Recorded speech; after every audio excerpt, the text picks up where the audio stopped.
ನಮಸ್ಕಾರ ವೀಕ್ಷಕರೇ, ಶ್ರೀಗರಿ ವಾರ್ತೆಗರಿಗೆ ಸ್ವಾಗತ.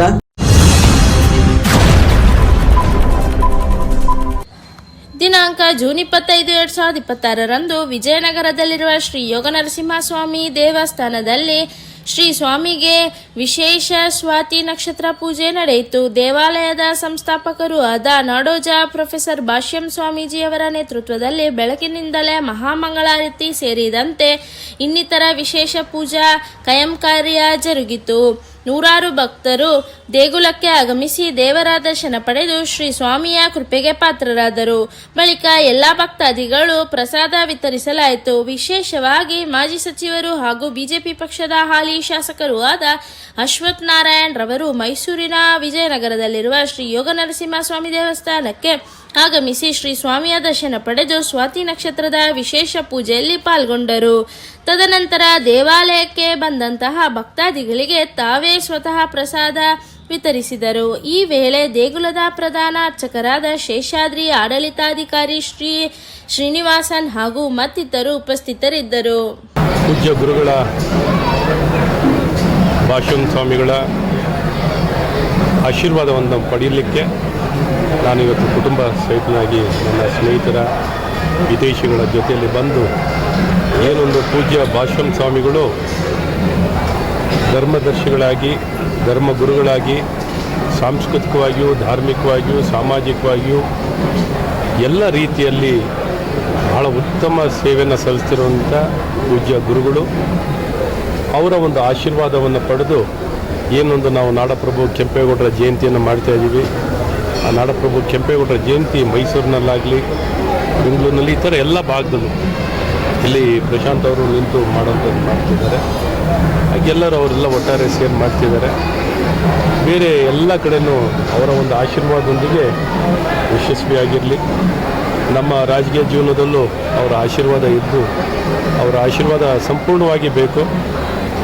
ನಾಡಿನ ಜನರ ಕಲ್ಯಾಣಕ್ಕಾಗಿ ಉತ್ತಮವಾಗಿ ಸೇವೆ ಸಲ್ಲಿಸಬೇಕಾದ್ರೆ ಅವರ ಸಂಪೂರ್ಣ ಆಶೀರ್ವಾದ ಪಡೆಯುವಂಥದ್ದು. ಹಾಗೆ ನನ್ನ ಇದೇ ಪುಣ್ಯ ಸ್ಥಳದಲ್ಲಿ ನನ್ನ ತಂಗಿಯ ಮದುವೆ ನಡೀತಿದೆ. ಅವಳ ಮದುವೆನೂ ಭಾಗವಹಿಸಿ ಅವಳಿಗೂ ಆಶೀರ್ವಾದವನ್ನು ಮಾಡಿ ವರರಿಗೆ ಆಶೀರ್ವಾದವನ್ನು ಮಾಡಿ ಇವತ್ತೆಲ್ಲ ಇಲ್ಲಿ ಪ್ರಸಾದ ಹಂಚಿಕೆ ಆಗ್ತಿರೋದು. ಪ್ರಸಾದವನ್ನು ಸ್ವೀಕರಿಸಿ ಎಲ್ಲರ ಜೊತೆಯಲ್ಲಿ ಪ್ರಸಾದ ಸ್ವೀಕರಿಸಿ ಪೂಜ್ಯ ಗುರುಗಳ ಯೋಗ ನರಸಿಂಹನ ದರ್ಶನವೂ ಮಾಡಿ ಅವರ ಆಶೀರ್ವಾದ ಸಂಪೂರ್ಣ ಆಶೀರ್ವಾದವನ್ನು ಮಾಡಿದ್ದಾರೆ. ನನ್ನ ಸೌಭಾಗ್ಯ. ಮೈಸೂರೊಂದನೇ ವಿಶೇಷ, ಮೈಸೂರೊಂದನೇ ಸಂಚಲನ. ಮೈಸೂರೊಂದಾಗ ಸಂತೋಷ ಸಿಗೋದು. ಯಾವಾಗಲೇ ಮೈಸೂರಿಗೆ ಭೇಟಿ ಕೊಟ್ಟರು ಆ ಸಿಗೋಂಥ ಸಂತೋಷ ಎಲ್ಲಿಗೋದ್ರೂ ಸಿಗಲ್ಲ. ಅಂಥ ಒಂದು ಸಂತೋಷ, ಒಂದು ತೃಪ್ತಿ, ಸಮಾಧಾನ, ಒಂದು ಪ್ರೇರೇಪಣೆ ಸಿಗುವಂಥ ಒಂದು ಪುಣ್ಯ ಸ್ಥಳ ಅಂದರೆ ಅದು ನಮ್ಮ ಮೈಸೂರು.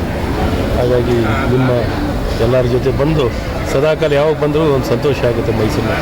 ಅವೆಲ್ಲ ನಾನು ಏನು ಮಾತಾಡೋಕ್ಕೆಲ್ಲ ಇದು ಏನಿದೆ ಇವತ್ತು ಒಳ್ಳೆ ಗುರುಗಳ ಆಶೀರ್ವಾದ, ಅವರ ಆಶೀರ್ವಾದದೊಂದಿಗೆ ನಾಡಿನ ಜನರ ಕಲ್ಯಾಣಕ್ಕಾಗಿ ನಾವೆಲ್ಲರೂ ದುಡಿಯೋಣ ಅಂತ ನಾನು ಕೇಳ್ತೀನಿ. ಒಂದು ಕಡೆ CM ಸಹ ಕೆಂಪೇಗೌಡ ಜಯಂತಿ ಅದ್ದೂರಿಯಾಗಿ ಪ್ರತಿ ಜಿಲ್ಲೆಯಲ್ಲೂ ಮಾಡಬೇಕು ಅಂತ ಹೇಳ್ತಾ ಇದ್ದಾರೆ. ಒಳ್ಳೆಯದು. ಎಲ್ಲರೂ ಸೇರಿ ಸರ್ಕಾರವಾಗಿ ಜನರ ಭಾವನೆಯನ್ನು ಗೌರವಿಸಿ ಸರ್ಕಾರ ಚೆನ್ನಾಗಿ ಮಾಡೋದು ಒಳ್ಳೆಯದು. ಎಷ್ಟು ಉತ್ತಮವಾಗಿ ಮಾಡ್ತಾರೋ ಅದು ಒಳ್ಳೆಯ ಸಂದೇಶ. ಹಾಗಾಗಿ ಸರ್ಕಾರದ ಪ್ರಯತ್ನಕ್ಕೂ ನಾನು ಶುಭವನ್ನು ಕೋರ್ತೀನಿ.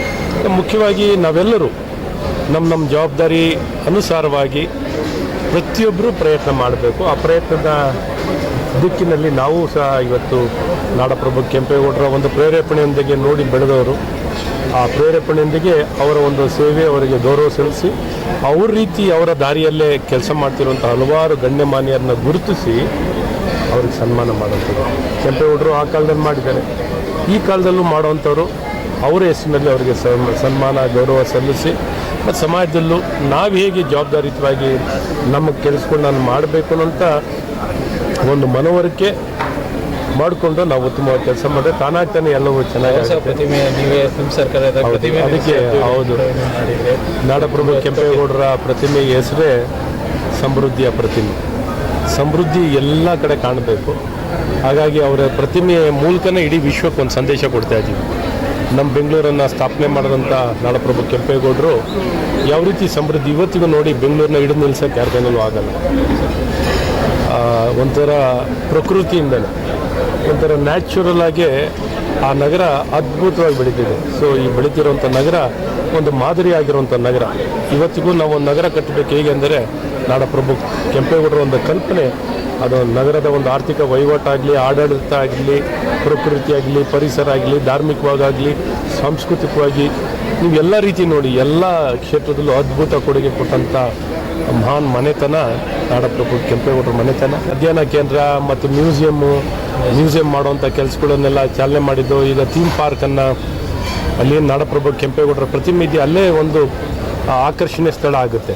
ಅದು ನೋಡಿ, ನಾಡಪ್ರಭು ಕೆಂಪೇಗೌಡರ ಪ್ರತಿಮೆ ನಿರ್ಮಾಣ ಆಗಿರೋ ಅಂತಾರಾಷ್ಟ್ರೀಯ ವಿಮಾನ ನಿಲ್ದಾಣದಲ್ಲಿ ನಿರ್ಮಾಣ ಆಗಿರುವಂಥ ಸ್ಥಳದಲ್ಲಿ ಇಡೀ ನಾಡಿನ ಪ್ರತಿಯೊಂದು ಗ್ರಾಮದ ಮೃತಕ್ಕೆ ಮಣ್ಣನ್ನು ಎಲ್ಲ ಕಡೆಯಿಂದ ಶೇಖರಣೆ ಮಾಡಿ ಅಲ್ಲಿ ಒಟ್ಟಿಗೆ ತರುವಂಥದ್ದಾಗಿದೆ. ಹಾಗಾಗಿ ಇಡೀ ಕರ್ನಾಟಕನ ಸ್ಪರ್ಶಿಸಿದಂತಾಗುತ್ತೆ. ಅಲ್ಲಿ ನಾಡಪ್ರಭು ಕೆಂಪೇಗೌಡರ ಸ್ಥಳನ ಭೇಟಿ ಕೊಟ್ಟಾಗ, ಅಲ್ಲಿ ಸ್ಪರ್ಶ ಮಾಡಿದಾಗ ಅದು ಇಡೀ ಕರ್ನಾಟಕದ ತಾಯಿ ಭುವನೇಶ್ವರಿ ಆಶೀರ್ವಾದ ಪಡೆದಂತೆ. ಹಾಗಾಗಿ ಅಷ್ಟು ಟೂರಿಸ್ಟ್ ಏನಾರು ಮಾಡೋದು ಚೆನ್ನಾಗಿ ಆಗ್ತಿದೆ. ಇನ್ನೂ ಚೆನ್ನಾಗಿ ಟೂರಿಸಂ ಬೆಳೆದ್ರೆ ಮೈಸೂರು ಎಲ್ಲರಿಗೂ ಉದ್ಯೋಗ ಸಿಗುತ್ತೆ. ಇದು ಏನೋ ಕೆಲವರಿಗೆ ಅನುಕೂಲ ಆಗುತ್ತೆ ಟೂರಿಸಂನಲ್ಲಿ, ಕೆಲವರು ಹೋಟೆಲ್ಲರಿಗೆ ಅಂತಲ್ಲ, ಪ್ರತಿಯೊಬ್ಬರಿಗೂ ಅತಿ ಹೆಚ್ಚಿನ ಎಂಪ್ಲಾಯ್ಮೆಂಟ್ ಸಿಗೋದು ಟೂರಿಸಂನಲ್ಲಿ. ಹಾಗಾಗಿ ದಿಕ್ಕಲ್ಲಿ ಬೆಂಗಳೂರು, ಮೈಸೂರಿನಲ್ಲಿ ವ್ಯವಸ್ಥೆಗಳಿದೆ, ಬೈಪಾಸ್ ಇದೆ, ಇನ್ನೊಂದು ಚೆನ್ನಾಗಿ ಬೈಪಾಸ್ಗಳು, ಬೇರೆ ಬೇರೆ ಸೌಕರ್ಯಗಳು, ಒಳ್ಳೊಳ್ಳೆ ಹೋಟೆಲ್ಗಳು, ಸೌಕರ್ಯಗಳು ಸಾಕಷ್ಟು ಬೆಳೆದಿದೆ. ಇನ್ನೂ ಎಲ್ಲಿ ಟೂರಿಸ್ಟ್ ಸ್ಪಾಟ್ಗಳಿದೆಯೋ ಆ ಟೂರಿಸ್ಟ್ ಸ್ಪಾಟ್ಗಳು ಇನ್ನೂ ಉತ್ತಮ ಆಗಬೇಕು. ಟೂರಿಸ್ಟ್ ಸ್ಪಾಟ್ಗಳನ್ನು ಗುಣಮಟ್ಟ ಹೆಚ್ಚಿಸಲಿಕ್ಕೆಲ್ಲ ಪ್ರಯತ್ನ ಮಾಡುವಂಥದ್ದಾಗಲಿ. ನಾವು ಸಹ ಜವಾಬ್ದಾರಿಯನ್ನು ಹೊತ್ತು ಮೈಸೂರನ್ನ ಇನ್ನೂ ಕೈಗಾರಿಕೆಗಾಗಲಿ, ತಂತ್ರಜ್ಞಾನಕ್ಕಾಗಲಿ, ಎಲೆಕ್ಟ್ರಾನಿಕ್ಸಿಗಾಗಲಿ, ಉದ್ಯಮಶೀಲತೆಗಾಗಲಿ ಮತ್ತು ಶಿಕ್ಷಣಕ್ಕೆ, ಒಂದು ಸಾಂಸ್ಕೃತಿಕವಾಗಿ, ಯೋಗ, ಎಲ್ಲ ವಿಚಾರದಲ್ಲೂ ಒಂದು ಪರಿಪೂರ್ಣವಾದಂಥ ಅಭಿವೃದ್ಧಿಯನ್ನು ಕಾಣಲಿಕ್ಕೆ ನಾವು ಭಾರತೀಯ ಜನತಾ ಪಾರ್ಟಿಯಿಂದ ಒಂದು ಪ್ರಾಮಾಣಿಕವಾಗಿ ಪ್ರಯತ್ನವನ್ನು ಮಾಡುವಂಥದ್ದು ನಮ್ಮೆಲ್ಲರ ಕರ್ತವ್ಯ. ದಿಕ್ಕಲ್ಲಿ ಇನ್ನೂ ನೀಲಿ ನಕ್ಷೆಯನ್ನು ಮುಂದಿನ ದಿನದಲ್ಲಿ ಔಟರ್ ರಿಂಗ್ ರೋಡನ್ನು ನಮ್ಮ ಪ್ರತಾಪ್ ಸಿಂಹ ಅವರು ಮಾತಾಡ್ತಿರ್ತಾರೆ. ಪಾಪ ಅವರು ಕಲ್ಪನೆ, ನಮ್ಮ ವಿಶ್ವಜಿತ್ ಆಳ್ವ ಅವರು ಔಟರ್ ರಿಂಗ್ ರೋಡ್ ಇನ್ನೊಂದು ಮಾಡಿ ಅದರ ಮಧ್ಯದಲ್ಲಿ ಒಂದೊಂದು ಪ್ರತ್ಯೇಕವಾಗಿ ಒಂದೊಂದು ಕೇಂದ್ರಕ್ಕೆ ಒಂದೊಂದು ಅಭಿವೃದ್ಧಿ ಮಾಡುವಂಥದ್ದು ಖಂಡಿತ ಮುಂದಿನ ದಿನದಲ್ಲಿ ಬಂದು ನಾವು ರಾಜಕೀಯ ಅನ್ನೋದಕ್ಕಿಂತನೂ ನಾವು ಮೈಸೂರನ್ನು ಹೇಗೆ ಅಭಿವೃದ್ಧಿ ಮಾಡ್ಬೋದು ಅನ್ನೋಂಥ ಒಂದು ನೀಲಿ ನಕ್ಷೆಯನ್ನು ಸಾರ್ವಜನಿಕರ ಜೊತೆಯಲ್ಲಿ ಸಮಾಲೋಚನೆ, ಚರ್ಚೆ, ಮಾಹಿತಿ, ಸಲಹೆಗಳನ್ನೆಲ್ಲ ಪಡೆದು ನಮ್ಮ ಕನಸಿನ ಮುಂದಿನ ಮೈಸೂರು ಹೇಗೆ ಬೆಳಿಬೇಕು, ಏನೆಲ್ಲ ಆಗಬೇಕು, ಇವನ್ನೆಲ್ಲ ಕಲ್ಪನೆ ಇಟ್ಕೊಂಡು ಮಾಡುವಂಥ ಕೆಲಸಗಳನ್ನು ನಿಮ್ಮ ಜೊತೆ ಮಾತಾಡಿ ಮಾಡ್ತೀವಿ. ಮತ್ತೆ ಮುಂದಿನ ವಾರ್ತೆಗರಿಯಲ್ಲಿ ಭೇಟಿಯಾಗೋಣ. ಶ್ರೀಗರಿ, ನಿಮ್ಮ ಮನದಾಳದ ಗರಿ.